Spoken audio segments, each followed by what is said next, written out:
오늘 주어져 있는 본문 누가복음 1장 26절로부터 38절의 말씀을 근거로 해서 은혜를 받는 자여라고 하는 제목으로 하나님 말씀 나눕니다.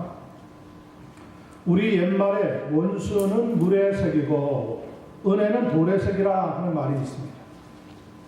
그런데 가만히 생각해 보면 우리는 오히려 원수는 돌에 새기고 은혜는 물에 새기며 거꾸로 할 때가 많은 것 같습니다.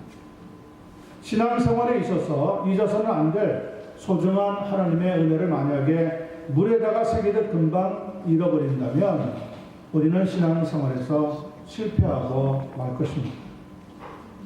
마음에서 지워버려야 할 여러 가지 일들을 돌에 새기듯 오랫동안 가지고 있다면 쓴뿌리 같이 되어서 우리의 삶 자체가 불행에 빠지게 되어지고 말 것입니다. 그래서 오늘 은혜에 대한 말씀을 대강절 첫 번째 시간에 나누고자 합니다. 말씀을 나누면서 늘 감사와 소망으로 살아가는 그러한 지혜가 있기를 간절히 소원합니다. 26절로부터 30절 말씀 다시 살펴봅니다. 여섯째 달에 천사 가브리엘이 하나님의 보내심을 받아 갈릴리 나사렛이란 동네에 가서 다윗의 자손 요셉이라 하는 사람과 약혼한 처녀에게 이르니 그 처녀의 이름은 마리아라. 그에게 들어가 이르되 은혜를 받은 자여 평안할지어다 주께서 너와 함께 하시도다 하니 처녀가 그 말을 듣고 놀라 이런 인사가 어찌하는가 생각하며 30절 보세요. 천사가 이르되 마리아여 무서워하지 말라 네가 하나님께 은혜를 입었느니라. 첫 번째 나누는 본문의 말씀을 살펴보면 은혜라고 하는 단어가 계속 거듭 기록되어 있습니다. 은혜를 받은 자여 또 네가 하나님께 은혜를 입었느니라. 이 말은 가브리엘 천사라고 하는 천사가 나사렛이라고 하는 동네에 살면서 다윗의 자손 요셉이라고 하는 청년과 약혼했던 처녀 마리아를 찾아가서 그녀에게 전했던 말씀 가운데 나타나는 내용입니다. 저는 참 감동이 되는 말씀입니다. 여러분, 은혜라고 하는 것이 무엇일까요? 은혜를 영어로는 grace라고 하고요. 헬라어로는 카리스라고 합니다. 그 의미는 선물이라고 하는 뜻입니다. 선물, gift라고 하는 뜻이 은혜라고 하는 의미입니다. 중요한 것은 사람이 그런 게 하나님의 은혜를 받으면 그 삶이 깨끗해진다고 하는데 특징이 있습니다. 그릇을 사용하려고 할 때 먼저 물로 깨끗이 씻어야 하는 것처럼 하나님께서 만약 어떤 사람을 쓰시려고 한다면 먼저 은혜를 주셔서 그 사람을 깨끗하게 만드신다고 하는 것입니다. 디모데후서 2장 20절에서 21절 말씀입니다. 큰 집에는 금그릇과 은그릇뿐 아니라 나무 그릇과 질그릇도 있어 귀하게 쓰는 것도 있고 천하게 쓰는 것도 있나니 그러므로 누구든지 이런 것에서 자기를 깨끗하게 하면 하나님의 은혜를 받아서 자기 자신을 깨끗하게 하면 귀히 쓰는 그릇이 되어 거룩하고 주인의 쓰심에 합당하며 모든 선한 일에 준비함이 되리라. 저는 이 말씀이 여러분에게 큰 은혜가 되어지기를 간절히 소원합니다. 금그릇이나 은그릇이라고 하더라도 더러우면 그 주인이 쓸 수 없다고 했습니다. 그러나 나무 그릇이나 질그릇 같이 천하다고 해도 깨끗하기만 한다면 그 주인은 음식을 담아서 사용할 수가 있다고 합니다. 그런 의미에서 나중에 예수님을 낳게 되는 처녀 마리아는 하나님의 은혜를 먼저 받았습니다. 그래야 하나님의 쓰임받는 사람이 되기 때문입니다. 우리 성도들이 신앙생활할 때 가장 중요한 것은 그러므로 저는 깨끗함의 문제라고 생각합니다. 어떤 사람은요, 그 삶 자체가 더럽습니다. 추잡합니다. 대중 앞에 설 때는 그럴듯해 보이는데 그 뒤에 속 삶을 살펴보면 얼마나 지저분한 게 많이 있는지 알 수가 없어요. 미투, 비투 뭐 이런 단어들이 나오면서 지금 많은 일들이 폭로되고 있는 가운데 있는데 우리 성도들의 삶이 깨끗하지 못하다면 하나님께서는 우리를 사용하시지 않는다는 거죠. 20세기 최고의 설교자라고 알려져 있는 그 로이드 존스 목사님은 40세가 되어서야 설교자로 사역을 하면서 목회자로서 교회를 섬겨 나갔다고 합니다. 그 로이드 존스 목사님은 처음에 그의 뛰어난 그리고 명석한 두뇌로 인해서 의사가 되는 길을 택했습니다. 그러나 중도에 청교도들의 생애에 관한 많은 서적들을 읽으면서 하나님의 은혜를 받게 됩니다. 그리고 자신의 그 삶의 진로를 설교 쪽으로 바꾸게 되어지는데, 로이드 존스 목사님의 철저한 변화에 가장 크게 영향을 끼친 것은 죄의 문제였다고 합니다. 그는 자기 마음을 지배하고 있는 원리를 발견합니다. 그 원리는 자기 자신이 무척이나 자기중심적이고 자기 이익주의라는 것을 하나님의 말씀을 통해서 깨닫게 됩니다. 그리고 회개하면서 이런 중요한 글을 남깁니다. 오 예수 그리스도시여, 주는 내가 바라는 모든 것입니다. 주님 안에는 그보다 더 풍성함이 넘치나이다. 타락한 자를 일으키시고 힘이 없는 자를 붙잡으시며 병든 자를 치료하시고 눈먼 자를 인도하여 주옵소서. 주님의 이름은 거룩하고 의로우시나 저는 불의밖에 없습니다. 저는 거짓되고 죄로 가득 찼으니 주님 저에게 은혜를 더하여 주셔서 저의 모든 죄를 씻어 주시옵소서. 그렇게 하나님의 풍성한 은혜를 받고 나서야 죄의 문제를 깨끗하게 해결하고 로이드 존스 목사님은 설교자로 출발하면서 하나님께 한 세기 동안 아주 크게 쓰임받는 종이 되었다는 것. 여러분, 우리가 어떤 책을 읽느냐 굉장히 중요합니다. 아무 책이나 신앙생활 할 때에 읽으시면 안 됩니다. 믿음 생활하면서, 기도 생활하면서 이상한 책을 읽게 되면은 여러분 신앙생활에서 이탈하게 됩니다. 이상한 무비 같은 거 자꾸 보게 되면은 그 삶이 삐뚤어지게 됩니다. 하나님의 사람은 정상 궤도를 달려야 돼요. 기차가 그 철도에서 궤도 이탈을 하면 어떻게 됩니까? 대형 사고를 일으키게 되어 있어요. 그러면 그 기차 안에 타고 있던 많은 승객들이 다치는 거예요. 기차는 철도 위를 곧장 달려나가야 합니다. 신앙생활이 그럽니다. 로이드 존스 목사님은 참 소중한 책들을 만났습니다. 그리고 하나님의 말씀과 더불어 자기 자신의 죄를 발견하고 회개함으로 깨끗한 심령을 가지고 하나님께 쓰임 받기를 시작하게 되었다는 것. 오늘 본문에 보니까 가브리엘 천사가 마리아에게 처음에 전해준 말이 무엇인지 나옵니다. 은혜를 받은 자여 평안할지어다. 그리고 이어서 주께서 너와 함께 하시는도다 라고 선포를 했습니다. 여러분 생각해 보십시오. 위대한 메시아의 탄생이 나사렛이라고 하는 아주 조그마한 시골 동네에 살고 있던 마리아라고 하는 처녀를 통해서 시작되었다는 거예요. 여기에 하나님의 위대하신 주권의 역사가 나타납니다. 마리아라고 하는 이름 자체에는 비통하다, 슬프다, 혹은 고난이 있다, 그런 의미를 가지고 있습니다. 아마 평범하지만 어렵게 살았어요. 그래서 때때로 슬픔을 느끼기도 했을 법한 마리아라고 하는 처녀였지만 하나님의 파격적인 은혜를 받고 나서 새롭게 되는 인생을 살아가게 되었다. 여러분, 저는 지금도 이렇게 생각합니다. 어느 누구든지 하나님의 은혜를 받으면 그 삶이 새로워지게 되었습니다. 고린도후서 5장 17절은 뭐라고 얘기합니까? 누구든지 그리스도 안에 있으면 새로운 피조물이라. 보라, 이전 것은 지나갔으니 새 것이 되었도다.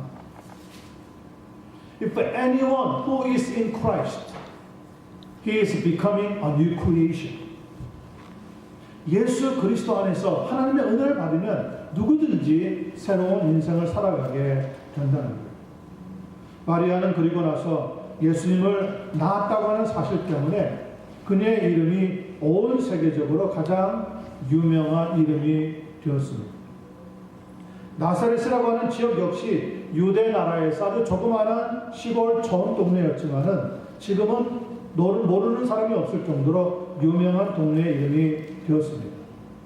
이 모든 것이 무엇을 받은 뒤에 일어난 사건이라고요? 하나님의 은혜를 입고 난 뒤에 일어난 사건이에요. 그러므로 우리가 하나님의 은혜를 받는다는 것이 얼마나 엄청나게 중요한 일인지 알 수가 없습니다. 신약 성경을 보면 바울 사도라고 하는 사람이 하나님의 은혜를 받고 이전에는 예수님을 거부하고 교회를 박해하던 사람이었지만 나중에는 그의 남은 생애 동안에 예수님의 복음을 전하고 가는 곳마다 교회를 세우다가 끝내는 순교까지 하게 되어집니다. 그리고 고린도전서 15장 9절과 10절에서 이렇게 그의 신앙을 고백하고 있습니다. 나는 사도 중에 가장 작은 자라. 나는 하나님의 교회를 박해하였으므로 사도라 칭함받기를 감당하지 못할 자니라. 그러나 나의 나된 것은 하나님의 은혜로 된 것이니 내게 주신 그의 은혜가 헛되지 아니하여 내가 모든 사도보다 더 많이 수고하였으나 내가 한 것이 아니요 오직 나와 함께 하신 무엇이라고요? 하나님의 은혜로라. 성도 여러분, 1년의 마지막 달이라고 하는 12월을 맞이했습니다. 이 12월 한 달 동안 충만한 하나님의 은혜를 받으셔서 평안을 누리고 하나님과 함께하는 복된 삶을 살아갈 수 있게 되기를 예수님의 이름으로 간절히 축원합니다. 31절로부터 35절 두 번째 단락을 보겠습니다. 보라, 네가 잉태하여 아들을 낳으리니 그 이름을 뭐라 하라고요? 예수라 하라. 32절입니다. 그가 큰 자가 되고 지극히 높으신 이의 아들이라 일컬어질 것이요 주 하나님께서 그 조상 다윗의 왕위를 그에게 주시리니 영원히 야곱의 집을 왕으로 다스릴 것이며 그 나라가 무궁하리라. 마리아가 천사에게 말하되 나는 남자를 알지 못하니 어찌 이 일이 있으리이까. 천사가 대답하여 이르되 36절입니다. 성령이 네게 임하시고 지극히 높으신 이의 능력이 너를 덮으시리니 이러므로 나실 바 거룩한 이는 누구라고요? 하나님의 아들이라 일컬어지리라. 자, 오늘 31절에 보니까 우리가 나누고 있는 은혜의 주인공이 누구인지 나타나고 있습니다. 그분의 이름은 예수라고 하는 겁니다. His name is Jesus. 예수 그리스도가 아니라면 그 누구도 하나님의 은혜를 받을 수가 없다는 이야기입니다. 은혜는 오직 예수 그리스도를 통해서 주어지고요. 우리는 예수 그리스도를 믿음으로 은혜를 덧입게 되어집니다. 그 예수님을 32절은 이렇게 소개합니다. 그가 큰 자가 되고 지극히 높으신 이 아들이라 일컬어질 것이요 주 하나님께서 그 조상 다윗의 왕위를 그에게 주시리니 영원히 야곱의 집을 왕으로 다스릴 것이며 그 나라가 무궁하리라. 믿습니까? 이 그리스도에 관한 설명은 이미 700여 년 전에 선지자 이사야에 의해서 예언된 적이 있습니다. 이사야서 7장 14절입니다. 보라, 처녀가 잉태하여 아들을 낳을 것이요 이름을 임마누엘이라 하리라. Therefore the Lord himself will give you a sign. The virgin will be with a child and will give a birth to a son and will call him Emmanuel. 오늘 본문에 네가 아들을 낳으리니 그 이름을 예수라 하라 라고 하는 의미와 같은 맥락의 말씀입니다. 실상 다윗의 왕이 야곱의 집 등등 모든 것이 구약 성경에 예언되어 있는 말씀이기도 합니다. 메시아로 오신 예수님은 그러나 힘으로 왕위를 차지하신 것이 아니라 겸손하신 종으로 오셔서 사랑으로 인생을 섬기셨고 십자가에서 물과 피를 다 쏟으시면서 우리의 죄를 대신 지시고 죽으셨습니다. 여기에 대해서 요한일서 5장 6절과 8절 그리고 11절과 12절은 이렇게 증언하고 있습니다. 요한일서 5장 6절과 8절입니다. 이는 물과 피로 임하신 이시니 곧 예수 그리스도시라. 물로만 아니요 물과 피로 임하셨고 증언하는 이는 성령이시니 성령은 진리니라. 증언한 일과 셋이니 성령과 물과 피라. 또한 이 셋은 합하여 하나이니라. 11절과 12절입니다. 또 증거는 이것이니 하나님이 우리에게 영생을 주신 것과 이 생명이 그의 아들 안에 있는 그것이니라. 아들이 있는 자에게는 생명이 있고 아들이 없는 자에게는 생명이 어떻습니까? 없느니라. 내 지식이나 경험으로 이 생명에 관해서 알 수가 없습니다. 그러나 이것을 알게 해주시는 분이 한 분 계십니다. 그분은 성령님이십니다. 오늘 본문 34절에 보니까 마리아도 가브리엘 천사에게 말씀을 듣고 나서 이렇게 질문하고 있습니다. 마리아가 천사에게 말하되 나는 남자를 알지 못하니 어찌 이 일이 있으리까. 당연한 일이죠. 상식적인 일입니다.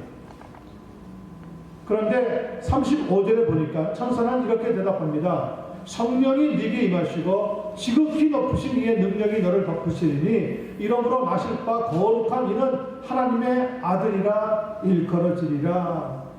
누가 임하시고 누가 지극히 높으신 이의 능력을 너에게 덮을 것이라고 말씀하고 있습니까? 성령님께서 그렇게 하신다는 거예요. 사도신경 고백을 할 때도 우리가 그래서 성령으로 잉태하사 동정녀 마리아에게 나시고 라고 고백을 합니다.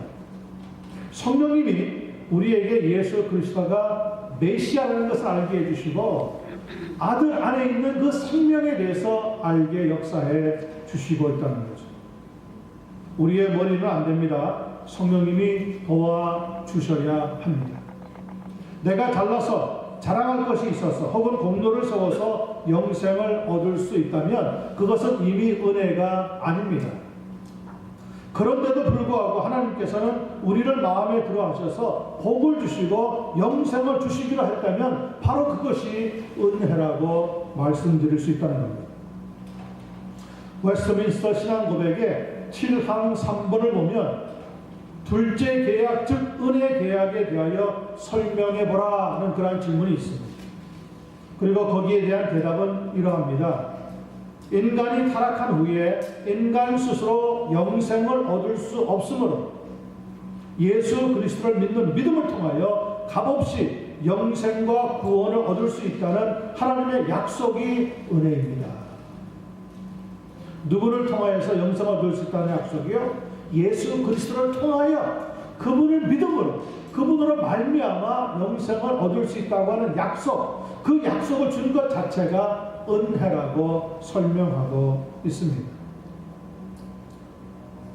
이 은혜를 하나님께서는 마리아에게도 주셨다는 겁니다. 그래서 누구를 통해서 능력이 덮이게 한다고요? 성령을 통해서 능력이 덮이게 하실 것이다.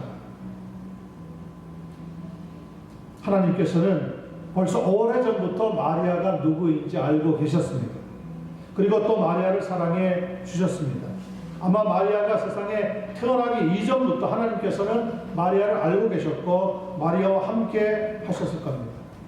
여러분들도 이 세상에 태어나기 전부터 이미 하나님께서 여러분들을 알고 계셨고 여러분들에게 은혜를 주실 것을 약속해 놓으셨다는 것을 믿으시게 되기를 간절히 소원합니다. 에베소서 5장 18절 말씀입니다. 술 취하지 말라. 이는 방탕한 것이니 오직 성령으로 충만함을 받으라. Do not get drunk on wine, which leads to debauchery. Instead, be filled with the Holy Spirit. 술 취하지 말라고 부탁하고 있습니다. 연말이 되었습니다. 이곳저곳에 모임이 있고 아마 술자리에 초대받게 될지도 모릅니다. 성도는 그러나 술 취하지 말아야 합니다. 성령으로 충만해야 합니다. 그럴 때 능력이 나타나고 하나님의 은혜가 더 풍성히 거하게 되는 겁니다. 여러분 한번 따라 하십시다. 술 취하지 말라. 술 취하지 말라. 술을 잡수시는지 왜 이렇게 조용히들 이야기를 하시죠? 강하게 얘기하셔야죠. 술 취하지 말라. 술 취하지 말라. 이는 방탕한 것이니. 이는 방탕한 것이니. 오직 성령으로 충만함을 받으라. 오직 성령으로 충만함을 받으라. 그렇습니다. 하나님께서는 모든 것이 합력하여 선을 이루어 주신다고 했습니다. 그런 귀한 축복이 성령의 충만한 가운데 여러분의 삶에 이루어지게 되기를 예수님의 이름으로 간절히 축원합니다. 마지막 36절, 7절, 8절 보겠습니다. 보라, 네 친족 엘리사벳도 늙어서 아들을 배웠느니라. 본래 임신하지 못한다고 알려진 네가 이미 6달이 되었나니 대저 하나님의 모든 말씀은 능하지 못하심이 없느니라. 마리아가 이르되 주의 여종이 오니 말씀대로 내게 이루어지어다 하매 천사가 떠나가니라. 천사와 마리아의 대화가 시작되었는데 오늘 본문 끝부분에 보니까 이제 대화가 끝나고 천사는 사명을 마친 다음에 떠나갔다 기록하고 있습니다. 가브리엘 천사가 마리아에게 이야기하는 것이 무엇입니까? 마리아의 친척 가운데 나이 많은 엘리사벳이라고 하는 여인도 아이를 가졌다고 전하면서 벌써 임신 6개월이나 되었다고 알려준 겁니다. 이것은 34절에서 마리아가 나는 남자를 알지 못하니 어찌 일이 있으리까라고 하는 질문에 대한 설명을 더해 주는 겁니다. 인간적으로 볼 때 도저히 아이를 가질 수 없는 나이에 처한 엘리사벳도 하나님께서 은혜를 주셔서 아이를 갖게 하셨고 벌써 6개월이나 되었는데 네가 남자를 알지 못하니 어떻게 그런 일이 내게 일어날 수 있습니까? 라고 말하지만 하나님의 능력이 덮이고 성령이 함께 하시면 하나님의 놀라운 생명이 자리 잡고 태어나고 출생하게 될 것이라는 것을 설명하고 있다는 거죠. 그러므로 우리는 믿어야 합니다. 대저 하나님의 말씀은 능치 못하심이 어떻다고요? 없느니라. 하나님의 말씀은 반드시 이루어집니다. 창세기 보면 하나님이 빛이 있으라 했더니 뭐가 생겨났어요? 빛이 생겨났어요. 물과 땅이 서로 갈라질지어다 그랬더니 어떻게 되었어요? 바닷물이 생기고 거기에 물러간 자리에는 육지가 나타나게 되었어요. 하나님의 말씀은 하나도 거짓이 없습니다. 우리는 하나님의 말씀을 절대적으로 믿는 신앙을 가질 수 있어야 할 줄로 생각합니다. 마리아의 대답이 참 저는 놀랍고 은혜가 됩니다. 주의 계집종이오니 말씀대로 이루어지리로다. 이걸 가리켜서 복종이라고 합니다. 복종과 비슷한 단어는 순종이 있어요. 우리는 물론 순종도 잘 해야 되겠습니다. 그러나 순종은 내 머리로 이해가 되기 때문에 따라가는 거예요. 결정하는 거예요. 그러나 세상의 모든 일이 다 내 머리로 이해가 될까요? 특별히 하나님의 일이, 하나님의 계획이, 하나님의 뜻이, 하나님의 능력이 우리의 머리로 이해가 될까요? 마리아는 이해가 안 됐어요. 그런데 하나님의 말씀에 능하심이 없느니라 하고 그럴 때 마리아는 고백합니다. 하나님의 말씀대로 되기를 원하라. 그게 복종이에요. 나는 이해하지 못하지만 하나님의 뜻이 그대로 이루어질 것을 따라가는 것. 복종이에요. 여러분과 저는 순종을 넘어서서 이해가 안 되더라도 진리의 말씀이신 하나님의 말씀이 그대로 이루어질 것이고 나를 하나님의 은혜 가운데 충만하게 역사해 줄 것이다 하는 말씀을 믿고 또 믿는 그런 복종의 마음이 생겨나게 되기를 간절히 소원합니다.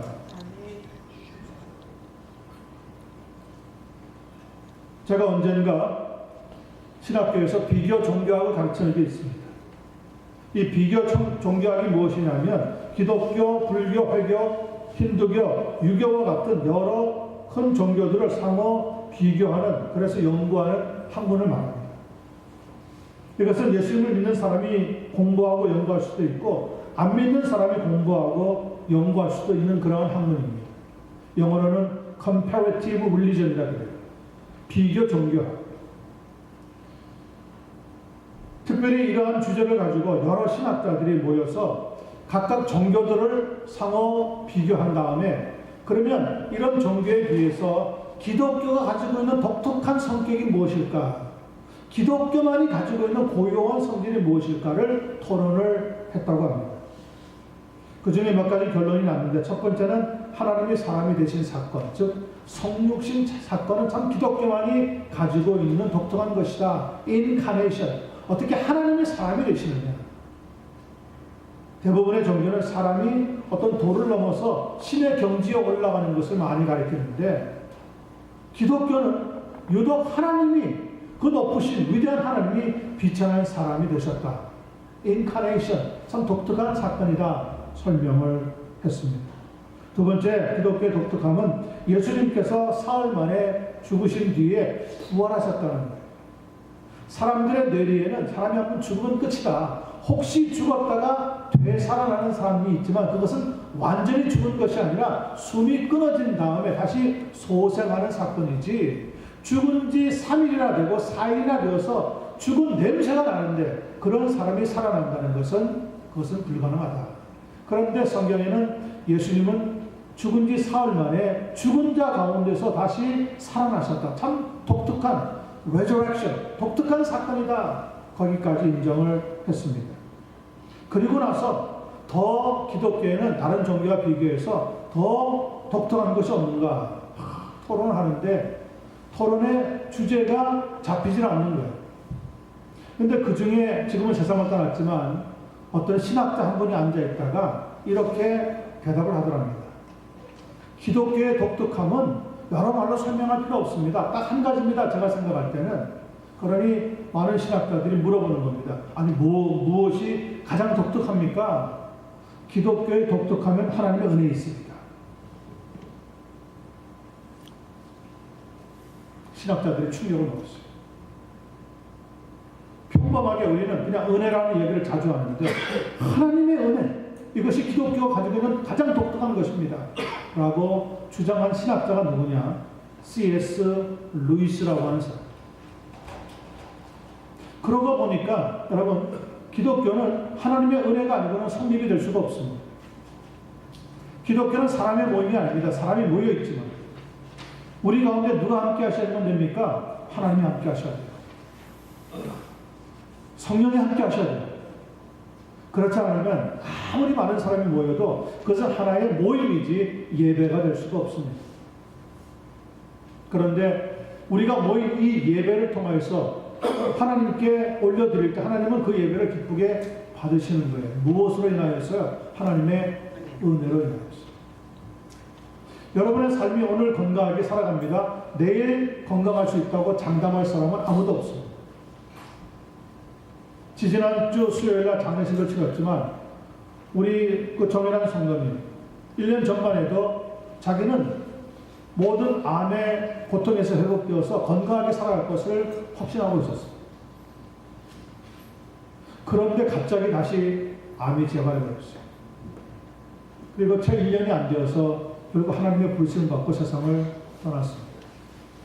여러분, 우리가 의학을 공부하고 또 제가 목회자로 사역도 하지만 어느 누구도 나의 생명이 아프지 않고 건강하게 124살까지 무탈하게 살 수 있습니다 라고 확신시켜 줄 사람은 없습니다. 우리의 육체는 성경이 이야기합니다. 흙으로 만들었기 때문에 이 흙이라고 하는 체질은 약합니다. 부서지게 되어 있습니다. 그런데 이 약한 우리 인간의 육체 위에 성령이 임하시고 하나님의 은혜가 임하시게 되면 생명을 얻게 되어지고 죽어도 죽지 않는 영원한 천국이라고 하는 하나님의 나라에서 영생의 기쁨을 누리게 되어진다. 이것이 12월 한 달 동안 우리가 기억해야 하는 성탄의 소식입니다. 누구든지 예수 그리스도를 믿으면 그에게 생명이 주어집니다. 그리고 이 생명이 어디에서 시작이 되느냐? 물론 하나님의 품 안에서 시작이 되었지만 지구상에서는 조그마한 동네 나사렛이라고 하는 촌동네에서 마리아라고 하는 지극히 평범한 여인을 통하여 하나님의 역사가 시작이 되고, 거기에서 시작된 이 나사렛 동네에서 출발한 복음이 온 세계에 전해지게 되었다는 거죠. 거기에 무엇이 따라왔습니까? 마리아의 결정적인 헌신이 따라옵니다. 주여, 나는 주의 계집종이오니 말씀대로 이루어지리라. 여러분, 그렇게 하나님 앞에 말씀대로 이루어지기를 소원하면서 믿음 생활을 감당해 나가는 복된 성도들 되시기만을 예수님의 이름으로 간절히 축원합니다. 기도하겠습니다. 하나님 아버지,